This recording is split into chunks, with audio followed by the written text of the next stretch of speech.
예, 오늘 본문은 우리가 이제 분량이 많아서 이렇게 나누었는데 갈라디아서 3장 1절부터 14절까지가 한 문단입니다. 하나의 내용이 이렇게 같이 엮여 있습니다. 그 결론이 14절에 있는데 14절 우리 다시 한번 읽어보겠습니다. 시작. 이는 그리스도 예수 안에서 아브라함의 복이 이방인에게 미치게 하고 또 우리로 하여금 믿음으로 말미암아 성령의 약속을 받게 하려 함이라. 아멘.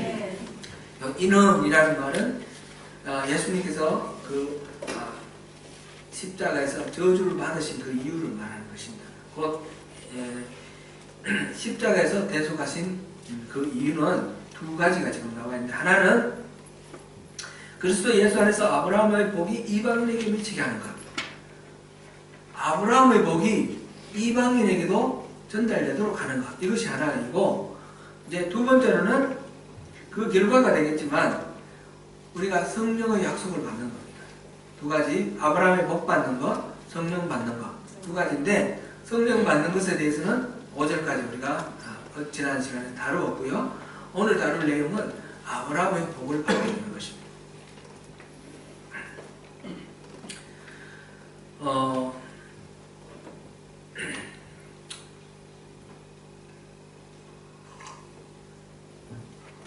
아브라함의 복이 무엇인가? 이것부터 우리가 한번 살펴보겠습니다.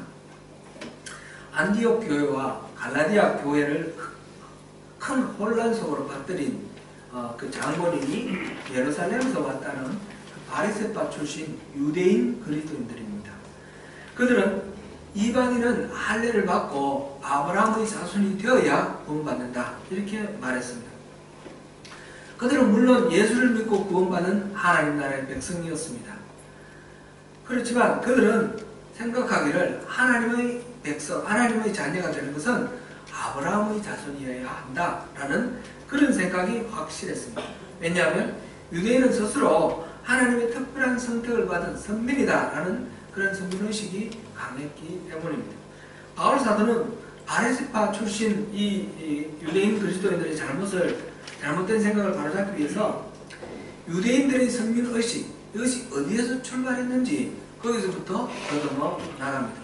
그래서 창세기를 돌이키는데, 우선 창세기 12장 1절부터 9절까지 보면 이 아브라함을 갈대아 우르 지방에서 불러내어서 가나안 땅으로 보내실 때 하나님께서 세 가지 복을 주시는 것이 나옵니다. 첫째는 자손을 번성하게 해주겠다. 두 번째는 땅을 주시겠다. 세 번째는 복을 주시겠다는 것입니다. 복을. 너가 저주하는 자는 저주를 받고 너가 축복하는 자는 복을 받을 것이다.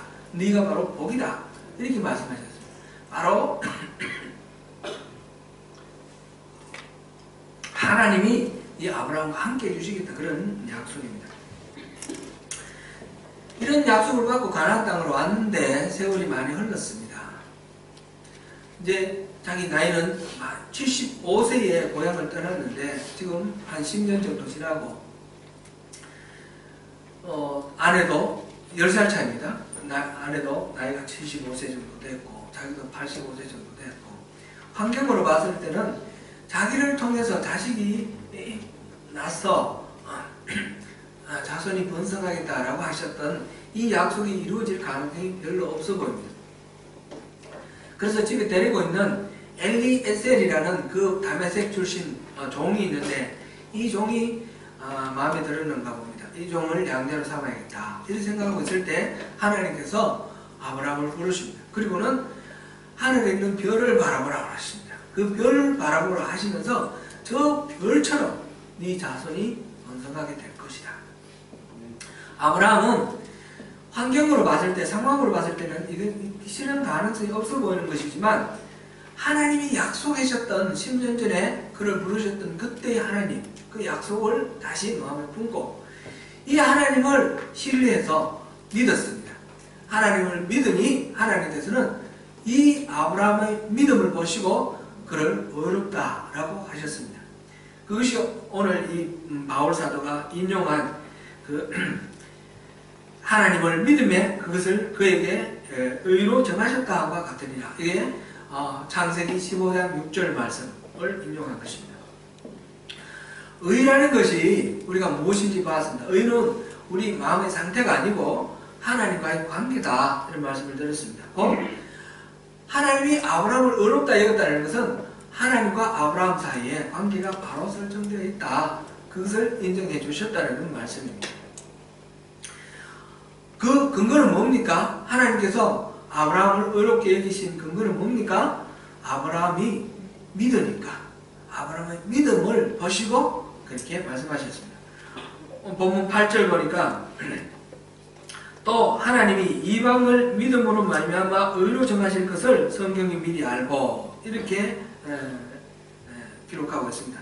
하나님은 이방인들도 나중에 믿음으로 말미암아 의롭다고 정하실 것을 성경이 미리 알았다. 성경에는 옛날 전부터 성경에 그렇게 기록되어 있다, 이런 뜻이죠. 아브라함을 믿음으로 의롭다 하셨던 것처럼 이방인들도 믿음으로 의롭다 해주실 것이 성경에 이미 기록되어 있다, 그런 말씀입니다. 그래서 본문 7절에서 말한 대로 그런즉 믿음으로 말미암은 자들은 아브라함의 자손인 줄 알지어다. 아브라함의 자손은 어떤 사람이죠? 믿음으로 말미암은 사람, 믿음으로 말미암아 하나님이 의롭다고 인정받은 사람, 그런 사람이 바로 아브라함의 자손이 된다는 것입니다. 유대인들의 선민의식은 혈연관계에 기초하고 있습니다.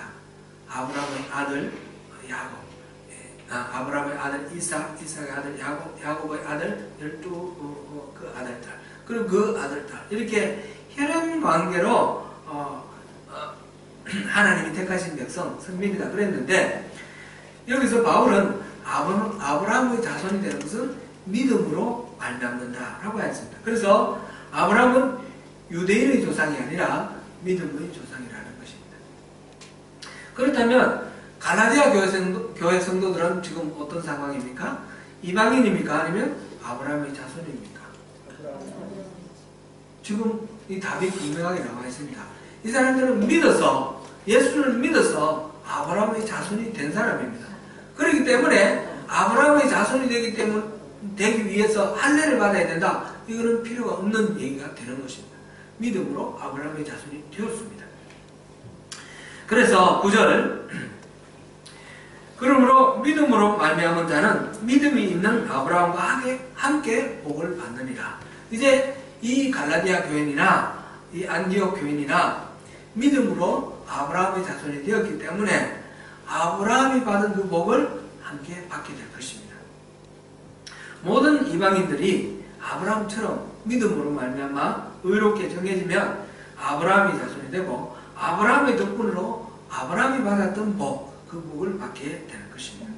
이방인들이 믿음으로 말미암아 받을 복, 어떤 복입니까? 아브라함이 받은 복, 그 복은 어떤 복입니까? 이 부분은 우리가 성경을 잠깐 한번 찾아보면 좋겠습니다. 창세기 12장입니다. 창세기 12장 2절 3절만 보겠습니다.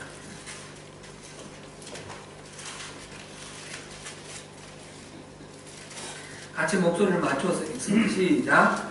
내가 너로 큰 민족을 이루고 내게 복을 주어 내 이름을 창대하게 하리니 너는 복이 될지라. 너를 축복하는 자에게는 내가 복을 내리고 너를 저주하는 자에게는 내가 저주하리니 땅의 모든 족속이 너로 말미암아 복을 얻을 것이라 하시니라. 아멘. 여기서 아브라함에게 하나님 말씀하실 때 내게 복을 주어 내 이름을 창대케 하리니 하면서 너는 복이 될지라 그랬습니다. You will be a blessing. 복을 우리가 흔히 생각할 때 복의 통로가 된다, 축복의 통로가 된다, 이렇게 생각하는데 축복의 통로가 되는 것이 아니고 우리 자체가 복이 된다는 것입니다. 아브라함 자체가 복입니다. 아브라함 자체가 복이었던 것처럼 우리도 믿음으로 말미암아 아브라함이 자손이 되면 우리 자체가 복이 된다는 것입니다. 오늘날 믿음으로 아브라함 자손이 된 우리에게 주신 복, 바로 우리가 복이 되는 것입니다. 내가 만나는 사람, 나와 함께 있는 사람, 함께 일하는 사람에게 우리가 복이 될 것이라고 하였습니다. 한번 생각해 보십시오. 우리와 어떤 형태로든 관계를 맺고 있는 사람이 우리와 함께 있음으로 인해서 복을 누리는 상황. 우울증에 빠진 사람이 있다면 우리가 있음으로써 그 우울증이 치유가 되고 기뻐함을 누리는, 기쁨을 누리는 그런 상태가 된다는 거죠. 또 사람을 미워하고 원망하며 그것 때문에 속이 다 타는 어떤 사람이 우리가 있음으로 인해서 그 마음에 원망하는 마음이 사라지고 용서하는 마음이 생기고 긍휼과 자비의 마음이 가득 차서 그 사람들을 포용하고 용납하는 그런 상황이 된다는 것입니다. 다툼과 갈등이 있는 그곳에 우리가 있을 때에 그 다툼과 갈등이 없어지고 우리로 인하여 화목해지고 기쁨이 넘쳐흐르는 그런 상황이 이루어진다는 것입니다. 우리는 바로 그런 복입니다. 이것을 믿으십니까? 이걸 믿으시길 바랍니다. 이게 상상이 아니고 하나님 우리에게 주신 복이고 약속입니다. 성경에 그렇게 우리를 그렇게 복 주시겠다고 하셨습니다. 율법이 아니라 믿음입니다. 이 모든 복은 근원은 믿음입니다. 아브라함의 복은 어디서 왔다고요? 믿음으로 말미암아서 받는 복입니다. 율법을 행함으로 받은 복이 결코 아닙니다. 이 율법을 행하는 것과 믿음으로 사는 것, 이 두 가지 사이에 이 갈등, 이 긴장, 이거는 신학자들이 다투는 어떤 신학 이론, 교리, 이것이 아니고요. 우리 일상의 삶 속에 늘 우리가 겪고 있는 우리 신앙의 삶의 실제입니다. 율법의 행위라는 것이 뭐라고 그랬습니까? 율법의 행위를 의지한다, 이 말은 무엇입니까? 곧 나의 의와 나의 힘과 나의 능력을 의지해서 무언가 열심으로 이루려고 하는 것, 그것이 율법의 행위다, 이렇게 말했고요. 믿음의 삶은 무엇입니까? 믿음의 삶은 하나님을 신뢰하고 하나님께 나를 맡기는 것입니다. 율법의 행위로는 하나님으로부터 어렵다고 인정받을 자가 하나도 없습니다. 하나님을 믿을 때에 하나님께서 우리를 어렵다고 하시는 것입니다. 이것을 한번 비유로 한번 생각해 보겠습니다. 이게 추상적이라서 잘 생각이 안 나요. 우리가 우리 조국 대한민국을 방문한다고 한번 생각해 보겠습니다. 오클랜드는 바다가 가까워서 참 좋은 것 같아요. 조금만 나가면 바다가 있죠. 그거 보면 막 배를 이렇게 노를 저면서 이렇게 뱃놀이 하는 사람들이 있는데, 거기서 배를 계속 노를 저어서 가면 한국까지 갈 수 있습니까? 없습니까? 태평양이 이어져 있잖아요. 갈 수 있습니까? 없습니까? 이론적으로는 있지만 실제적으로는 불가능하죠. 너무 머니까. 태평양 가다가 파도가 크고 거기서 뒤집어지고 빠져 죽지. 그리고 끝까지 노져 가다가 지쳐서 진입받아서 죽죠. 그렇잖아요? 여기서 뉴질랜드에서 노를 저어서 한국 가는 거, 그거는 이론적으로는 가능할 것 같은데 실제적으로는 불가능합니다. 그런데 우리는 막 노를 저으면서 한국까지 가려고 애쓰고 있지 않는가? 이게 율법으로 하나님께 어렵다함을 받는 거나 마찬가지라는 거죠. 그렇지 않은 방법은 어떤 방법이 있습니까? 실제적인 방법? 티켓팅 해가지고 비행기 타고 그냥 가면 됩니다. 그죠? 비행기 타고 앉아서 잠도 자고 시간 되면 식사도 나오니까 밥도 먹고 영화도 보고 뭐 얘기도 하고 그러면서 편안히 한국까지 갈 수 있습니다. 비행기를 타고 가는 것처럼 우리가 하나님을 의지해서 하나님께 내 인생을 걸어서 나를 하나님께 의탁하라는 겁니다. 그래서 우리가 하나님으로부터 어려움을 받으라. 그것이 이 믿음으로 사는 삶입니다. 율법의 행위로는 우리가 가능할 것 같지만 불가능한 겁니다. 한사랑교회에서는 어와라라고 우리 아동부 프로그램이 있었는데, 그 어와라는 성경 공부도 하고 노래도 하고 하는데, 그 어와라에서 제가 봤던 기억이 납니다. 이거는 뭐에 비유를 했느냐면, 달에다가 축구 골대를 만들어 놓고 여기서 뻥 차서 골인 시키는 거나 마찬가지다. 그만큼 공이 날아갑니까? 불가능하다는 거죠. 불가능한 거. 우리가 율법의 행위로 자기의 노력으로 하나님으로부터 어렵다함을 인정받는 것은 불가능한 것입니다. 의인은 없나니 하나도 없다. 그렇지 않습니까? 우리의 신앙생활은 바로 내 힘이 아니라 하나님을 온전히 의지하고 하나님께 우리의 모든 것들을 맡기고 하나님의 힘으로, 하나님 능력으로, 하나님 은혜로 살아가는 그것이 바로 우리의 신앙입니다. 바울은 여기서 바로 그 율법의 행위로 의를 얻고자 하는 그것이 불가능하다는 것, 그 율법주의의 한계를 계속해서 말하고 있습니다. 10절 보겠습니다.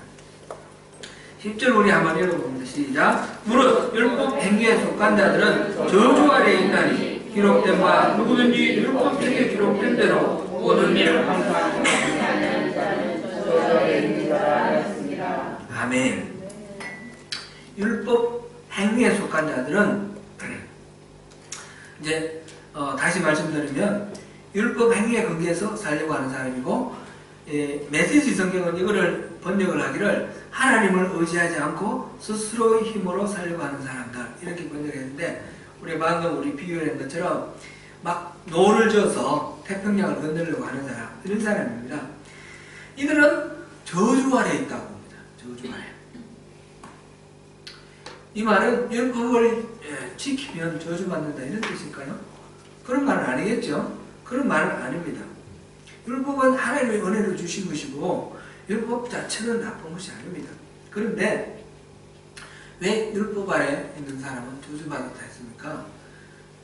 바로 뒤에 이어서 설명이 나와 있습니다. 사실은 누구든지 율법책에 기록된 대로 모든 일을 행하지 아니하는 자는 저주 아래에 있다. 율법책에 기록된 그 모든 것들을 행할 수 있는 가능성이 우리에게 없기 때문에, 그래서 율법의 그 행위로 뭔가 의로움을 이루려고 하는 사람은 불가능한 것을 쫓고 있는 것입니다. 그 중에 어느 하나도 걸리면 죄인이 되는데, 그 모든 것들을 다 이루지 못하는 것이 뻔한데, 그것을 위해서 분투를 한다는 것은 불가능한 것을 쫓는 것입니다. 그러므로 이것이 저주 아래에 있다라는 것입니다. 실패할 수밖에 없다는 뜻입니다. 11절에서는 또 하나님 앞에서 아무도 율법으로 말미암아 의롭게 되지 못할 것이 분명하니 이렇게 되어 있습니다. 율법으로 의롭게 되지 못할 것이 분명하다. 그렇습니다. 그 다음에 12절은 같이 있습니다. 율법은 믿음에서 난 것이 아니니 율법을 행하는 자는 그 가운데서 살리라. 율법을 행하는 자는 율법 가운데서 산다라고 했습니다. 벗어나지 못한다 이런 뜻입니다. 율법은 지키면 지킬수록 지켜야 될 것이 점점 늘어납니다. 지키면 그것이 극복되고 없어지는 것이 아니라 또 앞에 또 남아있고 계속 그렇습니다. 이것을 저주라고 그랬고, 이 저주는 벗어날 길이 없습니다. 그럼 어떻게 해야 됩니까? 이 저주에서 우리를 자유롭게 해주신 분이 계십니다. 바로 예수 그리스도입니다. 13절을 우리 같이 읽겠습니다. 시작. 그리스도께서 우리를 위하여 저주를 받은 바 되사 율법의 저주에서 우리를 속량하셨으니 기록된 바 나무에 달린 자마다 저주 아래 있는 자라 하였습니다. 여기에 나무에 달린 자마다 저주 아래 있는 자라 하였습니다. 이문 제가 가진 성경에는 주석이 붙어 있습니다. 비어 되어 있고, 신명기 21장 23절 말씀 이렇게 되어 있습니다. 이 나무에 달린 자는 저주받은 자다. 그렇게 성경에 기록되어 있습니다. 율법을 지킨다고 해서 하나님과의 관계를 회복할 수도 없고, 그렇다고 해서 율법을 지키지 않을 수도 없고, 전 진퇴양난의 그 상황 속에 빠져있는 그것이 바로 인간들입니다. 이 인간들을 건져주시기 위해서 죄 없으신 예수님께서 십자가에 달려 죽으셨습니다. 십자가에 달려 죽었다는 것은 나무에 달린 상태, 저주받은, 율법의 저주를 예수님께서 십자가에 달려 죽으심으로써 그 저주를 다 받으신 것입니다. 예수님이 율법의 저주를 다 스스로 혼자 다 받았습니다. 그리고는 부활하셨습니다. 부활하셔서 이 저주를 없애버리셨습니다. 이것이 바로 예수님께서 우리를 속량하셨다 라고 표현되어 있는 그 속량의 사건입니다. 율법의 저주에서 우리를 속량하셨으니 이렇게 되었습니다. 이 율법의 저주에서 속량한 우리를 그 속량한 결과 14절 우리 두 가지였죠. 그 결과는 뭐였습니까? 첫째는 아브라함의 복, 이방인에게 미치는 아브라함의 복을 누리게 하는 것. 또 하나는 성령 받는 것, 성령의 약속을 받는 것. 이 두 가지였습니다. 그죠? 이 두 가지를 받을 수 있는 방법은 무엇입니까?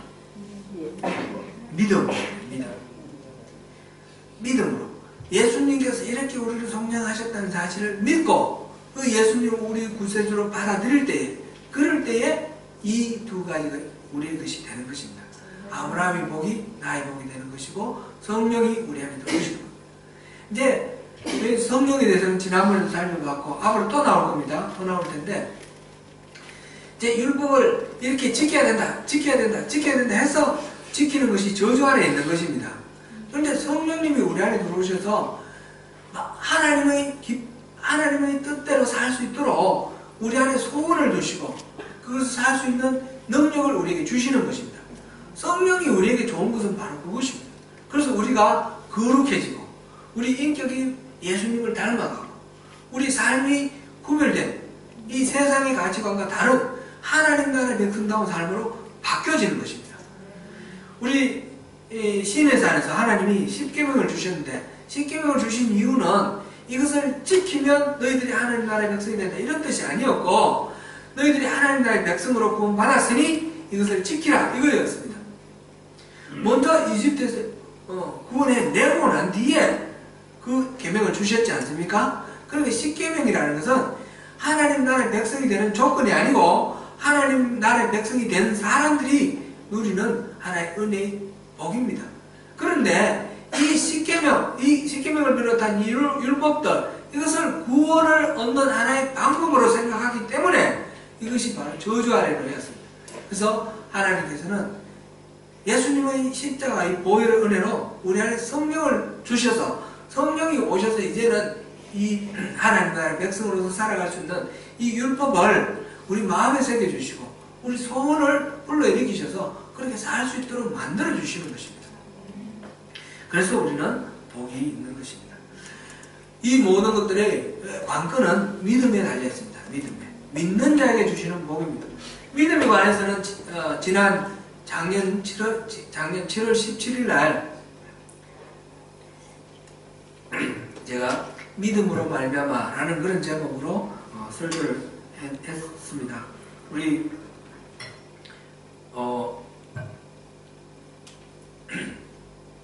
홈페이지에 다 올라 있으니까 다시 한번 들어보십시오. 지난번에 들었던 거 다시 한번 들어보시고 다시 한번 정리하면 좋을 겁니다. 작년에는 제가 이제 기본적인 것을 계속 이제 전부 다 이렇게 말씀을 이렇게 전했으니까 그것을 자꾸 체크해 보시면 도움이 되실 것입니다. 거기서 결론적으로 우리 핵심적인 것만 돌이켜 봅니다. 이거는 믿음이 아니다 라고 했는데 여러 가지가 있습니다. 그 중 두 가지만 우리가 기억하면 됩니다. 이거는 믿음이 아니다 하는 첫 번째는 믿음은 지적 동의가 아니다. 머릿속으로 그게 사실이라고 인정하는 것, 이것이 믿음이 아니라는 겁니다. 예를 들어서 예수님을 만난 귀신이 사람들이 알기도 전에 귀신이 예수님을 보고 당신은 하나님의 아들이다 그렇게 알아차렸습니다. 그래서 이 귀신들이 믿음이 있었습니까? 이 귀신들은 믿음이 있었다 말하지 않습니다. 그렇죠?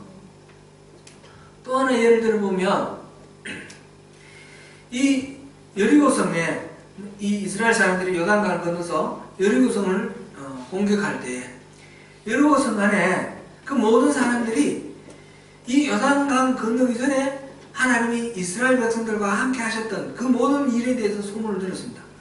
이집트에서 10가지 재앙, 광야에서 있었던 수많은 일들, 그리고 바로 요단강 건너편에서 그 아모리 왕 시온과 바산 왕 옥을 정벌했던 그 일들을 다 들었습니다. 그래서 이스라엘 사람이 논문다는 소리를 듣고 이 사람들이 다 간담이 녹았다고 그랬습니다. 간담이 녹았는데 그들 중에 아무도 이스라엘에 항복하지 않았습니다. 그들은 이스라엘을 대적했습니다. 오직 라합만 이스라엘은 대적할 수 없다. 하나님 나라의 백성이라고 생각을 하고 이스라엘의 편을 들었습니다. 아는 것이 중요한 것이 아니라 그렇게 사는 것이 믿음이라는 것입니다. 또 한 가지만 더 들어보겠습니다. 예수님이 태어났을 때, 탄생했을 때에 동방 박사들이 예루살렘에 왔습니다. 그래서 왕에게 찾아갔습니다. 헤로드 왕에게 찾아가서 이스라엘의 왕이 태어났습니까? 물어봤더니 그때 왕대가 태어나지 않았습니다. 그래서 서기관들에게 물어봅니다. 이스라엘 왕이 어디서 태어날 것인가?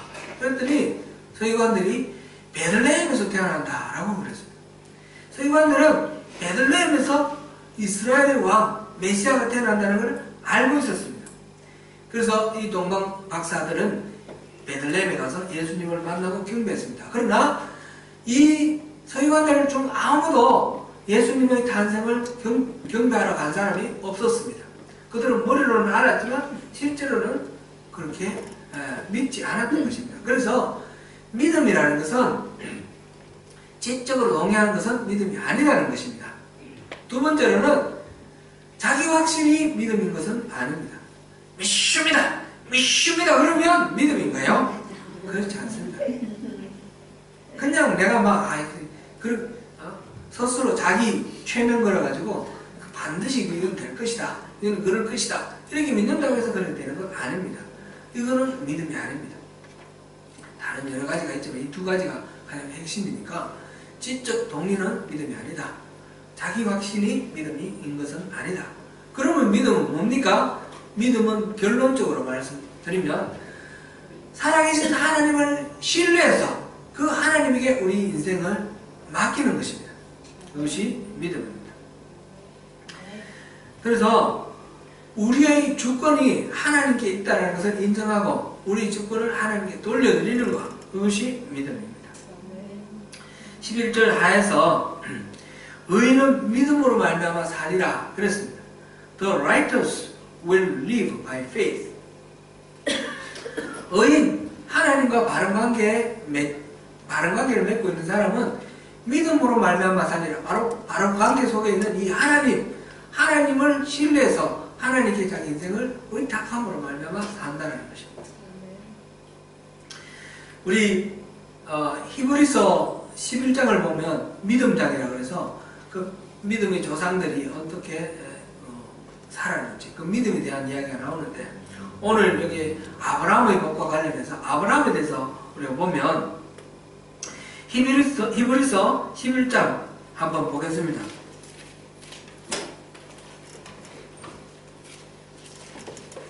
히브리서 11장 중에서 특별히 8절부터 10절까지만 보겠습니다.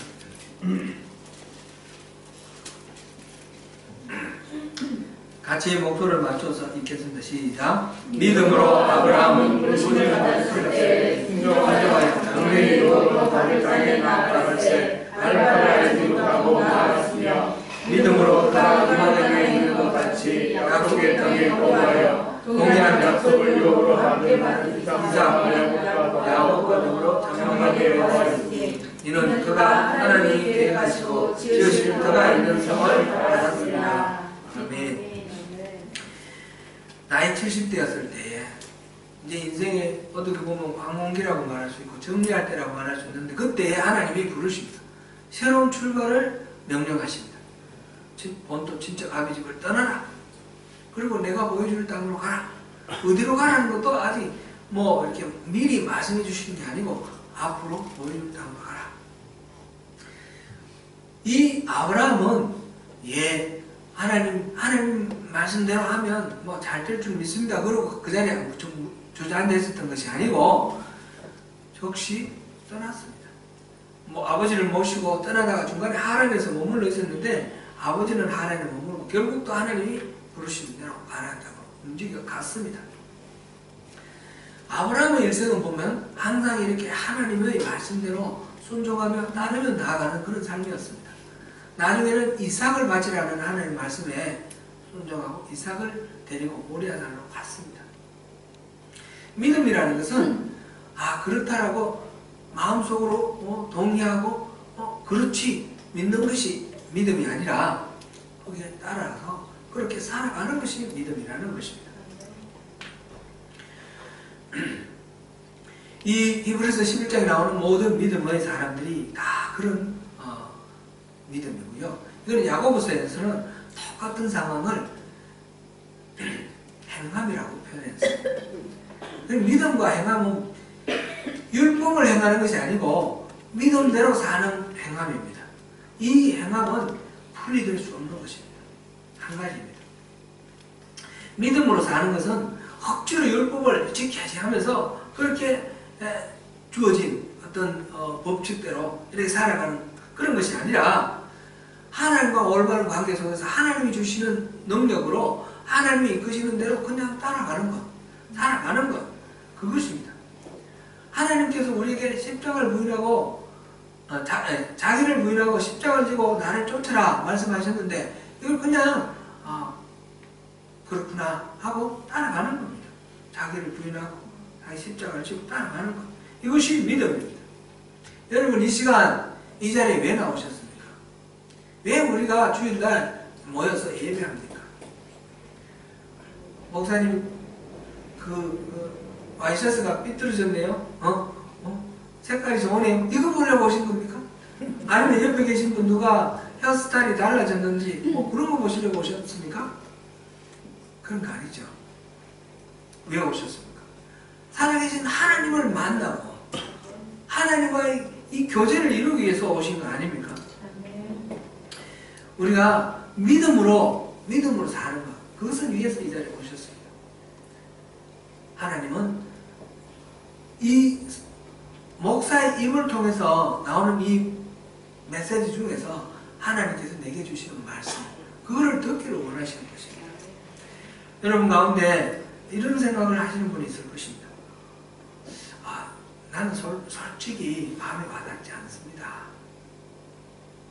다른 사람들은 다 아멘 아멘 하고 주님을 만나는 것 같은데 나에게는 도무지 그런 느낌도 없고 그런 기분도 들지 않습니다. 내가 기도를 해도 하나님 내 기도 들어준 적이 없습니다. 그렇게 생각하시는 분이 있을 수도 있습니다. 또 반면에 어떤 분은 작은 한마디 말씀 속에 하나님이 나를 아시는구나, 나를 사랑하시는구나, 그 하나님의 타치를 받아들이고 그리고 감사하며 그러는 분도 계실 것입니다. 왜 이런 차이가 납니까? 똑같은 메시지를 듣는데 어떤 분은 하나님의 음성을 분별하여 듣고 어떤 분은 그냥 목사가 떠드는 소리로 듣고, 이 차이는 어디에서 나오는 것일까요? 우리 믿음의 반응 때문입니다. 믿음은 하나님을 신뢰하고 내 인생을 거는 것이라고 했는데 그 믿음의 근거는 그러면 어디에 있습니까? 어떻게 하나님을 신뢰할 수 있습니까? 이것은 하나님의 말씀에 있습니다. 철저히 말씀을 근거하는 것이 믿음입니다. 자신의 감각이나 자신의 느낌, 자신의 경험이나 자신의 생각을 의지하는 것이 아니라 성경에 이렇게 기록되어 있으니까 이것이 신실하신 하나님이 선지자를 통해서 기록한 하나님의 말씀이니까 내가 믿는다. 이렇게 믿는 믿음. 하나님의 그것이 믿음의 근거가 바로 그 말씀에 있어야 믿음이 되는 것입니다. 하나님은 신실하십니다. 하나님은 자기 이름을 위하여 자기 백성을 지키시는 분이십니다. 하나님께 믿음으로 반응하는 데는 물론 시행착오가 있습니다. 믿음으로 반응하다가 실패할 수도 있습니다. 그러나 믿음으로 반응하면서 점차 하나님의 성품도 알게 되고 하나님 뜻도 알게 되고 하나님을 경험하게 되는 것입니다. 믿어야 됩니다. 더욱 깊이 신뢰할 수 있는 그 믿음은 작은 것에서부터 믿으면서 앞으로 나가야 됩니다. 작년 이맘때쯤 우리 교회 이전을 두고 특별 새벽 기도를 하고 함께 하나님의 음성을 듣고 주님의 인도하심을 받았던 그런 일이 있었습니다. 우리 재정 상황으로 봤을 때는 이사 가는 것이 답이죠. 그러나 우리는 우리 인간의 생각대로, 인간의 계산대로 하지 않고 하나님의 뜻을 구해보자. 이렇게 해서 함께 기도했습니다. 그때 주인이 우리의 요청을 받아들여서 렌트비를 30% 낮춰주었습니다. 우리는 이것을 하나님의 응답이라고 받아들였습니다. 어떤 분들은 지금 그 부동산 임대 시장이 나쁘기 때문에 주인이 자기 이익을 위해서 그냥 낮춰준 것이지 그게 무슨 하나님의 뜻이냐 이렇게 말씀하시는 분도 있었고, 그것은 BOT가 협상해서 가격을 낮춘 것이지 어떻게 하나님이 하신 것이냐 이렇게 말씀하시는 것도 제가 들었습니다. 똑같은 현상을 통해서 우리가 어떻게 해석하느냐, 이것이 갈림길입니다. 하나님이 하신 일도 우리가 하나님을 무시하고 해석하면 얼마든지 해석할 수가 있습니다. 지금 돌이켜보면 하나님이 우리를 붙들고 계신 것이 분명하다 저는 확신합니다. 네. 제가 올 때 우리 교회가 이 자리에 있는 건 길어봐야 1년밖에 못 버틴다고 그랬습니다. 그랬는데 지금 1년이 지나고 몇 달이 더 지났습니다. 근데 앞으로 적어도 1년은 될 수 있다고. 제가 처음에 그 1년도 못 버틴다 그래가지고 제가 몇 분들한테 그런 말씀 들었습니다. 단 6개월만이라도 우리가 마음 편안하게 여기서 견딜 수 있으면 좋겠다. 누가 헌금 좀 안 하시냐고 내가 그렇게 말씀을 드린 일이 있습니다. 근데 6개월이 아니라 1년도 지났잖아요. 지금도 우리는 이 문제를 가지고 기도해야 됩니다. 그렇죠? 이런 상황으로는 계속 갈 수 없는 것은 분명하죠. 근데 이제 이사를 가느냐 안 가느냐, 이 속에 하나님 어떤 뜻이 있느냐, 우리 그것을 구해야 되죠. 그냥 우리가 이사를 가지 않고 있는 상태에서는 식구들이 늘어야 되는데, 그러면서 자꾸 이 교회 수에 대해서 마음이 자꾸 뺏깁니다. 제가 정직하게 말씀드리면 숫자가 늘어야 되는데 이런 생각이 자꾸 들어옵니다. 그래서 우리 신앙의 본질에 이 초점 맞추는 게 자꾸 흐려지고 어려워지는 거 아닙니까? 그래서 우리가 이사 가야겠다 그런 생각이 들기도 합니다. 또 한편으로는 우리가 이사 가서 그런 어려움이 없으면 하나님께만 집중할까? 아니면 한 영혼 오고 가는 데 대해서 뭐 가나 오나 우리는 아무런 영향 없어 그러면서 자족하면서 우리 스스로 교만에 빠져있지는 않을까? 그런 생각이 드는 거예요.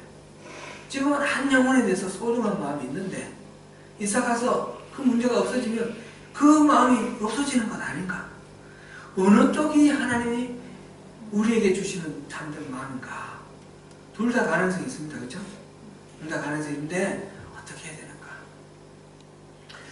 이 교회가 이곳에 있어야 되는 이유 중에 제가 생각할 때 떠나는 분들이 돌아올 수 있도록 이 봉다리처럼 이 둥지를 지켜야 되겠다 이런 생각이 많이 있었는데, 요즘 드는 생각은 다시 돌아올 사람이 있을까?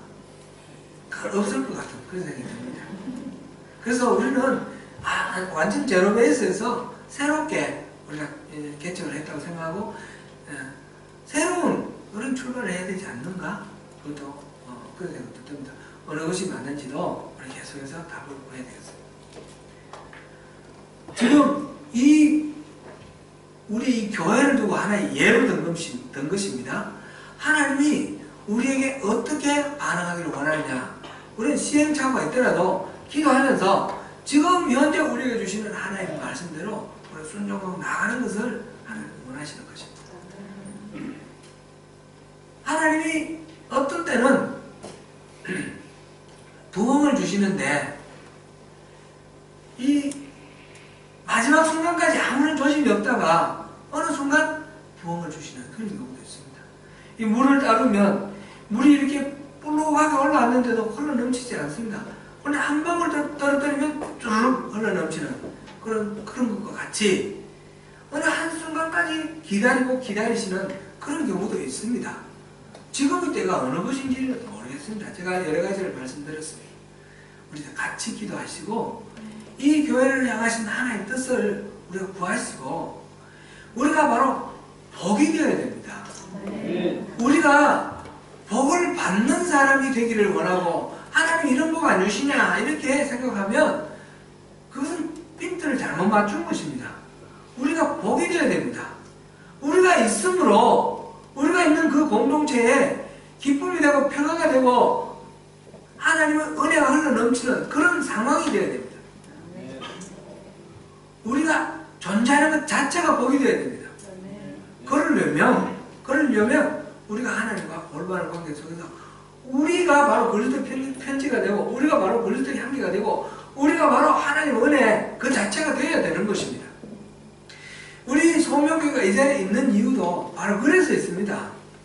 사람들이 많아서 막 사람들이 많이 타고 그래서 부흥해서 우리가 막 뭔가 신앙생활하는 게 편해지고 좋아지고 뭔가 기분 이렇게 업되는 거 이게 목적이 아닙니다.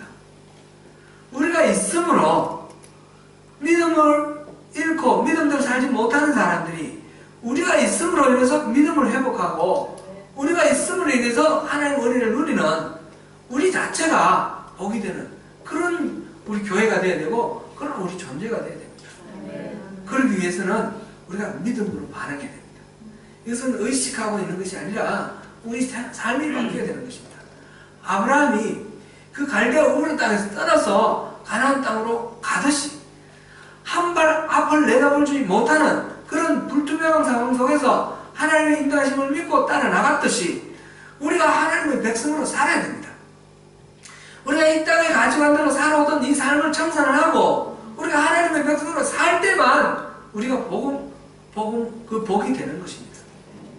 우리가 하나님의 말씀대로 사는 것은 정말 한참을 내다볼 수 없는 불투명함 속에 있습니다. 하나님 나라의 가치관은 세상 나라의 가치관과 다릅니다.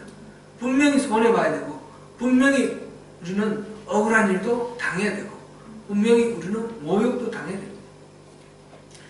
그런데 우리는 하나님 나라의 백성이라는 사실 때문에 내가 하나님의 자녀라는 사실 때문에 내가 하나님을 믿기 때문에 그 모든 것들이 아무렇지도 않게 우리가 감당할 수 있는 능력이 우리에게 있습니다. 하나님 우리에게 주십니다. 그것이 오늘 바로 인원하고 주시는 그 두 가지 복입니다. 이방인에게 주신 아브라함의 복, 우리가 바로 복 자체라는 것이고 또 그 복 자체가 됨으로써 성령의 약속을 누리게 된다는 것입니다. 사랑하는 성도 여러분, 의인은 믿음으로 말미암아 산다 그랬습니다. 하나님과의 바른 관계를 맺은 사람은 하나님을 신뢰할 수 있습니다. 그럴 때 그 믿음 안에서 우리가 삽니다. 성령 충만한 가운데 성령이 우리에게 있음으로 인해서 누리는 그 모든 복을 받고 아브라함이 복되었던 그 아브라함의 복, 그 복, 우리가 있음으로 우리가 소속되어 있는 모든 그 공동체, 이 교회 안뿐만 아니라 교회 바깥에 우리 가족과 우리 교회, 직장과 학교와 그 이웃들과의 관계 속에서 우리가 바로 하나님의 그 복덩어리 돼서 그 공동체를 변화시켜서 하나님 나라로 만드는 그런 복덩어리, 그 복덩어리가 되게 하겠다고 하나님이 약속하신 것입니다. 우리 감각이나 경험이나 우리 어떤 판단력, 우리 생각 이런 것도 믿음으로 반응할 때는 이것을 의지해서는 안 됩니다. 오직 하나님의 말씀을 의지해야 됩니다. 하나님의 말씀으로 믿음으로 반응함으로써 승리하시는 저와 여러분이 되시기를 축원합니다.